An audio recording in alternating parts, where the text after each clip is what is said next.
자, 반갑습니다. 포스골딩스 주주님들 장선생입니다. 자, 지금 촬영 시간은 오후 1시 47분입니다. 오늘은 제가 외부 일정이 있어서 조금 빨리 찍는 거 양해를 조금 부탁드리겠고, 오늘 또 시장 거래 중에 좀 신기한 일이 있었어요. 전체적으로 이제 점심시간에 거래가 다 좀 일시적으로 스탑되는 현상이 있었거든요. 코스피 종목들 중에. 그래서 아마 개인 거래를 하셨던 분들이라면 갑자기 막 호가가 멈추고 매수 매도가 안 돼서 아마 당황하셨을 것 같긴 한데, 뭐 그거는 한 7분 정도 지나서 조금 풀린 걸로 제가 알고 있습니다. 그래서 지금 막 넥스트레이드 거래소, 뭐 장외 거래소 막 이런 것들 때문에 지금 데이터가 막 꼬이고 있는 것 같아요. 자, 근데 그거는 뭐 일시적인 현상에 불과할 것 같고, 일단 우리한테 중요한 거는, 그래서 포스코홀딩스의 전망에 대해서 여러분들이 매일매일 궁금해 하실 거고, 포스코홀딩스가 언제 또 박스권을 돌파해서 또 224에서 돌파해서 올라가 줄지, 이게 제일 궁금하실 거라고 생각이 듭니다. 자, 그래서 여러분들이 포스코홀딩스 투자하실 때 도움이 될 수 있는 정보들 오늘도 가져왔으니까 영상 처음부터 끝까지 집중을 해주시기 바라겠고요. 영상을 시작하기 전에 이 좋아요 한 번씩만 부탁드리겠고, 처음 보시는 분들은 구독 버튼도 한 번씩만 눌러주시면 감사드리겠습니다. 물론 구독도 좋지만 저는 이 좋아요도 굉장히 사랑하기 때문에 좋아요도 한 번씩만 눌러주시면 감사드리겠습니다.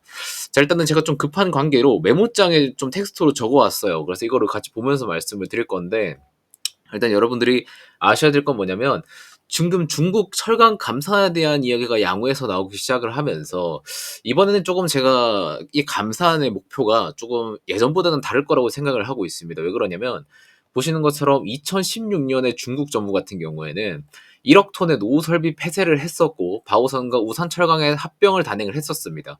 자, 그런데 이렇게 했음에도 불구하고 중국의 조강 생산량은 오히려 더 증가했었던 추세가 보였었기 때문에, 최근에 양회에서 나왔었던 이 감산에 대한 발표에 대한 이 신뢰성에 대한 문제가 조금 존재한다고 이야기가 나오고 있어요. 자, 그래서 과거에 이렇게 한 것들처럼 사실 뭐 말로만 조강 생산량 잡겠다라고 이야기하고 사실은 더 늘어날 수 있는 거 아니냐라고 시장에서는 생각을 좀 많이 하고 있습니다만, 요번에는 조금 다르게 봐야 된다는 생각을 가진 게 뭐냐면, 자, 지금 연산 5천만 톤을 감축하겠다고 이야기가 나왔었죠. 그래서 밑에 근거를 조금 가져왔는데, 자, 첫 번째, 과거에는 이 수출이라는 돌파구가 존재를 했었습니다. 중국에서는 어떤 제품을 막 찍어내주면 정부에서 다 이제 지원금, 보조금 주면서 너네 손실 다 메꿔줄게. 이런 상태를 유지하면서 이제 물량으로 단가 우려치기를 굉장히 많이 했었어요. 그래서 지금 중국 내수에서 소비가 안 되는 것들은 이제 다 수출을 싼 가격에 해버리면서 이쪽으로 조금 재고를 해소했었던 게 있었습니다.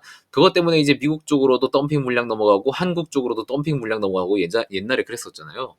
자, 그런데 최근에는 각국의 무역 장벽이 심화가 되고 있습니다. 자, 지금 미국에서도 철강 알루미늄 쪽으로 25% 때리고, 그 다음에 중국 쪽으로 개별적으로 10%두 번 때려서 20%또 때리고, 기존에 또 25%가 있었습니다. 자, 이런 것들 때문에 중국은 철강 수출을 미국 쪽으로 하기가 굉장히 힘들다는 거.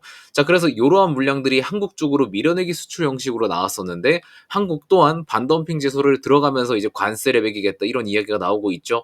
자, 그래서 최근에 각국의 이 무역 장벽이 굉장히 심화가 되기 시작을 했습니다. 그게 정확히는 미국이 24년도 9월부터 본격적으로 중국의 철강 알루미늄 관세를 때리기 시작했을 때부터입니다.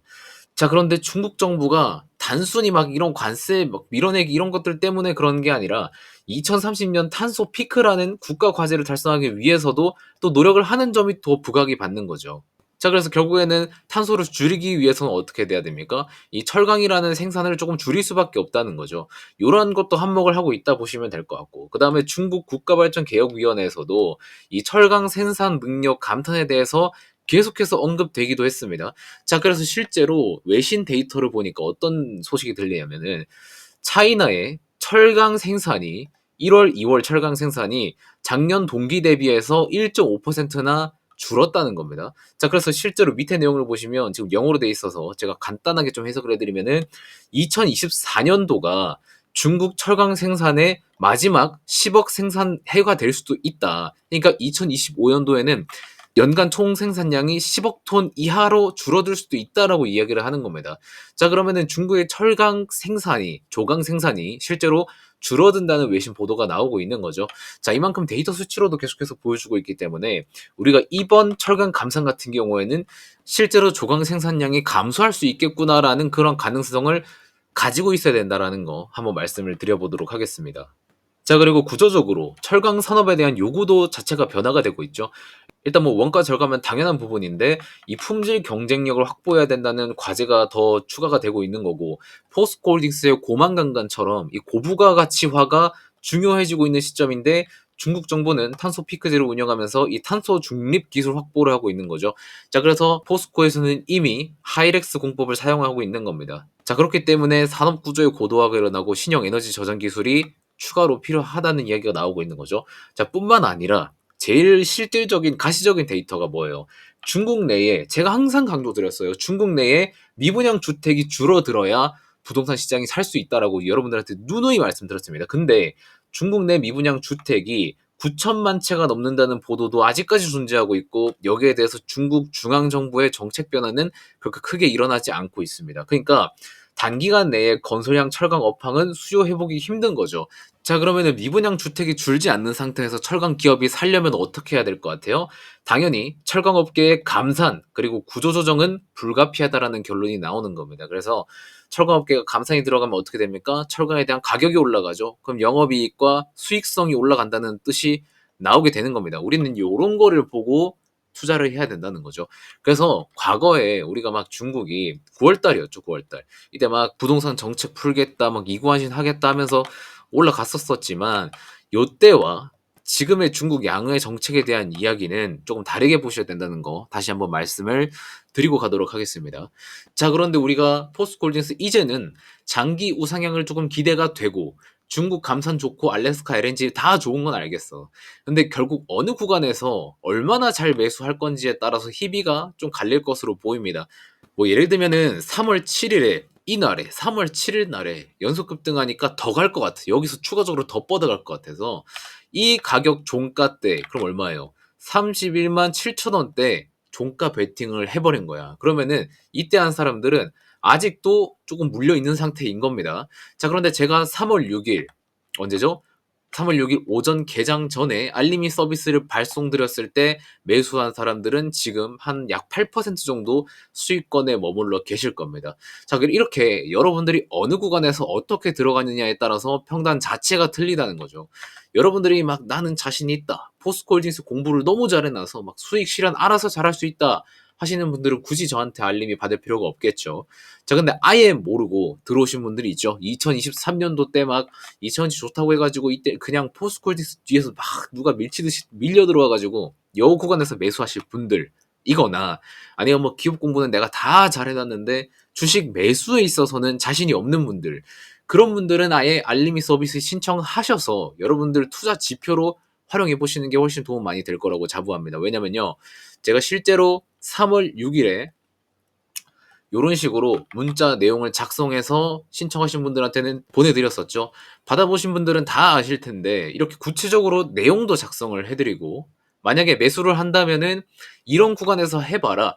그리고 단기 매물 때는 여기니까 짧게 볼 거면은 목표가는 여기다. 대신에 리스크도 있다. 어떤 게 있어? 기술적으로 저항 구간이 몰려 있으니까 필요에 따라서 일부 수익 실현, 현금은 좀 챙기셔라. 이런 식으로 보내드리고 있어요. 이거는 뭐 무조건 뭐 따라해라가 아니라 여러분들이 이거 보고 참고해라고 인 거거든요. 왜냐면은 제가 여러분들한테 뭐 돈을 받고 하는 게 아니라 무료로 해드리는 거니까 강제성이 없어요. 그냥 보고 참고만 하시라고 이렇게 보내드리는 거니까 아까 말씀드렸듯이 2023년 내 막 하고 매수해서 물리신 분들 아니면은 뭐 기업 잘 알고 있는데 매매 관점이 조금 부족하신 분들은 웬만하면은 신청해 두시는 게 좋을 겁니다. 자, 그래서 여러분들이 신청을 하시려면은 영상 고정 댓글 보시면은 네이버 설문 링크 하나 딱 적어놨어요. 거기를 눌러주시면 요런 창이 하나 나올 겁니다. 자, 그러면 여기 밑에 1번, 2번 체크할 수 있는 항목이 있는데 요거는 포스코홀딩스 주주분들이 지금 어떤 관점으로 포스코를 바라보고 있는지 조사 차원으로 나눠둔 거고요. 여러분들이 뭐 아무거나 선택하셔도 상관없습니다. 그래서 여러분들이 지금 가지고 있는 생각에 더 부합한 칸을 선택을 해주시고 밑에 회신 받으실 연락처 남겨주신 다음에요. 밑에 제출 눌러주시면 장 선생이 포스코홀딩스 모니터링 계속 하다가 뭐 호재가 떴다든지 아니면 더 올라갈 수 있는 추가 매수 구간이 나온다든지 아니면은 다운사이드가 열리는 뭐 리스크가 나온다든지 어떠한 상황에서든 이슈가 발생하면은 알림 서비스로 보내드릴 거고요. 매일매일 막 문자로 귀찮게 하는 게 아니라 중요한 이벤트가 나오면 그때 보내드리는 거니까 부담 없이 관심 있으신 분들은 한번 신청해 보셨으면 좋겠다는 말씀을 좀 드리도록 하겠습니다. 자, 그래서 장중에 이제 포스코홀딩스는 조금 올랐다가 다시 음전을 조금 해주고 있는 상태인데, 전체적으로 오늘 거래 시장이 살짝 그 중간에 브레이크가 걸리면서 투자 심리가 조금 줄어들고 있는 모습을 보여주고 있어요. 그래서 시장 지수를 좀 보면은 코스닥 같은 경우에도 상승폭을 조금 반납을 하고 있고, 코스피 같은 경우에도 상승폭을 거의 대부분 반납을 해주고 있습니다. 시장 분위기가 전체적으로 조금 다운되고 있는 상태이기 때문에 포스코지수도 이렇게 반납을 해줬다라고 보시면 되는 거고요. 뭐 오늘 개별적인 악재나 호재 같은 거는 딱히 없었다 라고 생각을 해주시면 될 것 같습니다. 아시겠죠? 오늘 시장 정리는 여기서 좀 마무리하도록 하겠고, 전 다음 영상에서 또 만나 뵙도록 하겠습니다. 고맙습니다.